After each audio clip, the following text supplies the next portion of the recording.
I'm making a video game. This is part 2 in a mini-series about platformer level design, because that's basically all I've been doing lately. So if you're still somehow interested in hearing about the 97 different ways we can use a spike, let's talk game design. There's actually no housekeeping this week, even though I have done stuff, because we need to get on with the Bob Ross video. Today we're doing something a bit different. We're going to design and create a level from scratch together so that you can see some of the principles I'm talking about in action. What we're going to end up with might make a good second level, but we're going to keep hold of that until we finish making all 60 levels, and we're rearranging for balance and variety, which is a long way away. There are multiple ways of designing a level, and one of them isn't necessarily better than any other. It's one of those no wrong answers kind of deals that teachers love to set so that the sporty kids don't feel left out. Before we do that though, I do need to set the scene by giving you a history lesson about level design philosophy. So take out your notebooks because it's time for... Level 1 of Super Mario Bros. Has been picked apart so much that when you sign up for YouTube, you have to tick a box saying you promise not to do a video on it or else they send a physical representation of the algorithm to your house to punch you in the face. So we're not doing that. Mario's level design has actually shifted over the years as the mechanics have got more and more complex and varied. If we go back to Mario 3, that's not Mario level 1, shut up YouTube, you'll notice that variety is important. This is Kuribo's shoe, an infamous item that only appears in a single level in Mario 3. This represents Nintendo madness at its finest. Back in the days of the NES, games were short and expensive. The console itself, adjusted for inflation, cost about £400, and the games were often pushing 70. Good thing we're past that now, isn't it? Anyway, this meant that developers had to come up with ways of making their games good value for money. It was hard to stomach dropping £60 on a game only to beat it over a weekend. However, hardware limitations were strict. The NES, though capable and impressive for the time, especially when compared to contemporaries like the ZX Spectrum, didn't have a lot of room to maneuver. Games could go up to a maximum size of a whopping 1 megabyte, which is about the same as this sentence streamed at 720p. To get around this limit and the expectations of a public paying obscene amounts of money for a video game, some developers took to making their games exorbitantly difficult. The phrase Nintendo Hard came to describe stuff like Ninja Gaiden, Battletoads, Silver Surfer, you know, all the classics, where the few resources that could fit onto a cartridge were reused, recycled and stretched out to their absolute maximum. Into this environment of asset scarcity, Nintendo released Super Mario Bros. 3, a game with unmatched variety that throws mechanics at you with reckless abandon. Kuribo's shoe appears in World 5 Level 3, and then never appears in the game again. It has unique mechanics and a level design that lets you explore those mechanics and then it's gone. I've gushed about Mario 3 before, but that's only because it's a game that doesn't seem plausible. Nintendo have flirted with the idea since of creating a set piece of design that's never brought up again. But as the years have gone by, and Mario has grown in popularity, his back catalogue of mechanics and enemies have expanded so much that familiarity tends to take over from innovation. For every Cappy or Flood, or that bit where you fight a dragon that we all sort of breezed right past like a fever dream, there's a new version of a Goomba or a Koopa Trooper, and there's less and less that we need to learn about Mario from game to game. This is, of course, absolutely fine. Nintendo blends innovation with familiarity, and that helps Mario become an enduring icon, but their one-and-done approach is certainly less of a focus these days, and that approach is in stark contrast to...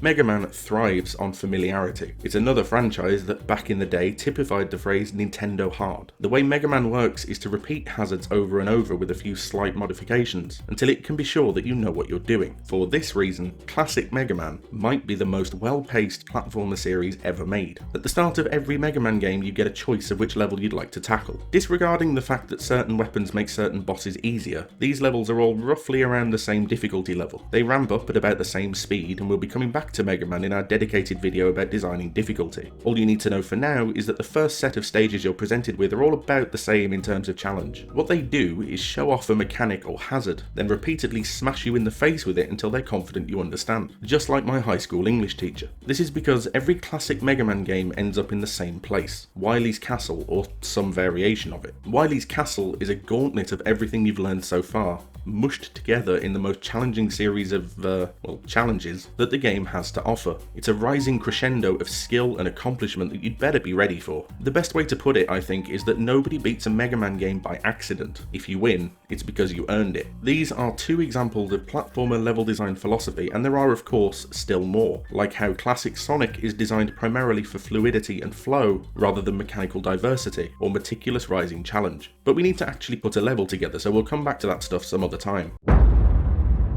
For those of you that don't know, Bob Ross was an American painter who ran a public access show called The Joy of Painting, in which he'd spend half an hour painting. He had a specific method that simplified creating a landscape to a point that anyone could do it, and spent years positively reinforcing his audience's ability to create something through a collection of simple, easy to follow techniques. The Joy of Painting is an amazing show to watch if you suffer from the kind of insomnia where your brain just won't slow down when you're trying to sleep, like I do, and you need something to relax your mind. Alternatively, he's great for some clearly funky inspiration for your next hairstyle. Whether he realised it or not, and somehow I don't imagine that he did, he also taught us about level design. Every episode of The Joy of Painting starts the same way. So let's have them graphically run all the colors across the screen that you need to do this project. And they'll come across the screen in the same order that I have them on the palette, starting with a titanium white and working around. The colours that Bob's going to use are displayed along the bottom of the screen. This sets the limitation of what you'll need to work with, and it's like laying your tools out on a bench. Our method of level design is exactly the same. I'll give you an example. In level 1, we used spikes, a spring, and that was it. Those are the colours that we used to build up our painting. So for this level, let's say we're going to use the spikes, the spring, and what I call the spike bar. The next thing Bob does is decide roughly on a theme for the painting. Something like a summer scene, or a forest, or a seascape, or something at night, that kind of thing. Our equivalent goes back to something I introduced in the last devlog, direction. We can go up, we can go to the right, or we can go down. We can't go left without going in one of those other directions first, because platformers don't go left other than the very excellent Hello Kitty world. These bring with them their own sets of considerations. Going generally to the right brings familiarity and comfort, because that's what most players are used to, and it's the standard for most of the stages in Reiterate. Going up invites a sense of progress and an innate challenge, because climbing is more difficult than falling. I know I reference Celeste a lot, but that entire game is built around climbing a mountain, which means the whole thing is framed as a challenging experience. Going down is best for speed, momentum, and flow, because gravity will take over a lot of what you're meant to be doing and let you focus more on individual jumps without having to push forward your own progress so much. It can also create urgency and panic in the player, since a huge portion of their own movement is now out of their control, like in Downwell. For now, let's stay where we're comfortable and stick with a horizontal layout. Bob's next step is usually to almost smother the canvas in paint. He just grabs a big old brush and starts hammering down colour all over to fill up huge chunks of the blank space and create a backdrop that will set the theme that he's just decided on. This is what made me realise I was designing levels like Bob Ross, because the first thing I do is take some basic platform templates and just slap them in. I do this because the one thing I hate when I'm creating anything is a big blank space. It's daunting and intimidating because it's the point at which you have the most work to do. It's the furthest you'll ever be from having something finished, which is horrible. So I've created a selection of pre-made platform blocks that I'll copy and paste into the scene, almost entirely at random. As I go, I'm thinking vaguely about direction, rest periods, and the perfect player philosophy, but these aren't things I'm massively concerned about right now. I just want something that goes from beginning to end so that the space isn't empty anymore. When Bob's laying down the sky, he knows full well that most of what he's doing will be painted over, and it's a similar situation here. Most of what I'm putting down will change, but it's important that you start with a base to design your level on, and all we're looking to do here is to fill the space. Next, I run it through a couple of times. What I'm looking for is flow. I've talked before about the primary gameplay loop, and the main takeaway of that is that your game should be fun with everything else removed. It should just be fun to move around and feel satisfying and pleasant without anything else in the way. The problems you'll run into here are platforms at awkward distances usually. Either they're too high, so that a single jump won't reach them but a double jump gives you too much clearance, or they're too far apart, so you have to either hit a pixel perfect jump, which doesn't feel good, or clip over the corner of the floor. You're looking for smoothness and a pleasant ride from beginning to end, as if this game were an auto runner. This is part of the perfect player philosophy, which we're getting to in a bit. Bob Ross works in layers. He was always a big fan of mountains, so often you'll see him reach for a palette knife and start scraping in big old peaks in the background that he'll later highlight and put bits of snow and stuff on. They kind of hover in the air, not really connected to anything, because he knows he's going to wrap that all together later, so we're going to start on our first layer. There are two kinds of interactive thing in platformers: mechanics and hazards. Mechanics alter the way your basic movement works. So for example, a spring alters your ability to jump manually and the height at which you move. Hazards are what create challenge to test your mechanical ability. Because of this, we do the mechanical layer first, because again, this is something that should be fun without any challenge whatsoever. The mechanics we've got in this painting level are springs and walls. Remember, we have a wall jump that we want to get the player used to, so we need to make walls and wall jumping a near constant presence. To get that familiarity that that Mega Man relies on. As I'm placing these, you're likely thinking that this is incredibly simplistic, and you are correct. But if you've watched the previous Devlog videos, and you really should, you'll know that there are a lot of platform mechanics, and you can hopefully see how complex this will eventually get when I add in more of those. When Bob is painting, he talks about contrast and how you want to leave some areas of both light and darkness to create depth in your painting. He mentioned that you should be careful not to cover up all of the dark spots because you need them as an integral part of the overall picture. Our equivalent to this, because video games are interactive and not just something you put on a wall and look at, is flow. By this point, we've worked very hard to make sure the level is fun to play without anything in it. So when we're placing our mechanical objects, we want to make sure that everything we add only enhances the flow of the level and doesn't go against it. You don't want to do something like this, for example, because although you can get through it just fine, and it's a valid mechanic, it's slow and cumbersome and it's going to grind the flow of your level to a screeching halt. So you place mechanical objects and you test until you've got a varied looking level with a good flow. We can now add the next layer.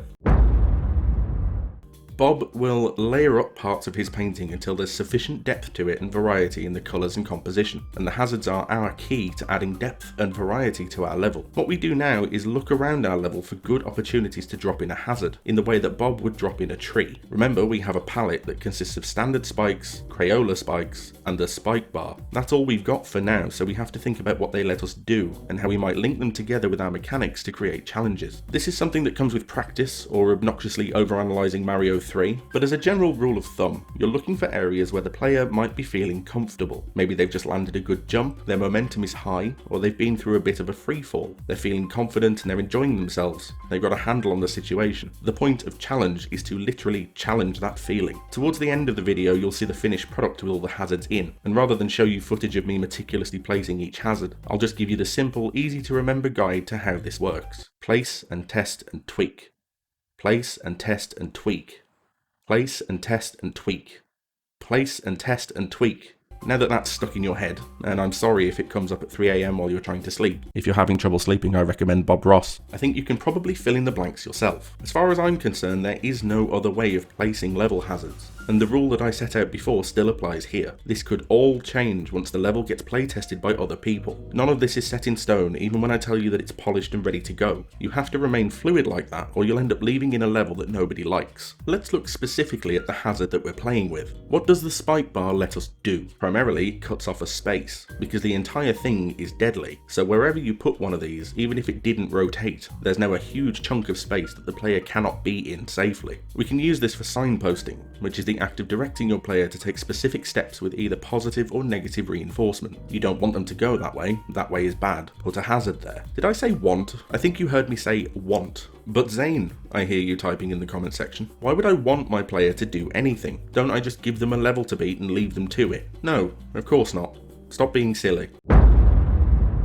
This video is already ballooning into the Lord of the Rings Extended Trilogy Blu-ray collection with full production commentary, so I'll keep this part brief. Let me explain the perfect player philosophy. It's a bit complicated, but stay with me. It's basically the philosophy of the perfect player. There you go. No, but seriously, it's the idea that there exists somewhere a theoretical perfect player. Someone with peak human reaction speed, who has never played your game, but when you introduce it to them can figure out an optimal route and performance based on the information that you give them through the game. I'm not talking about speedrunners, because the perfect player philosophy relies on peak human abilities and speedrunners are clearly superhuman. What I mean is someone who's just as good at all games as they can be, and they come to your game, and based on your layout and design they can beat the level in an optimum and pleasing way, within the confines of the mechanics you gave them. You want this to happen. You want to encourage your player to get better and to be as near to perfect as they can be, because when they are, they will have the best possible reaction to your game. Now, challenge is important to this, because making it too easy won't be satisfying, but that's for our episode on difficulty. So now you know what the perfect player philosophy is,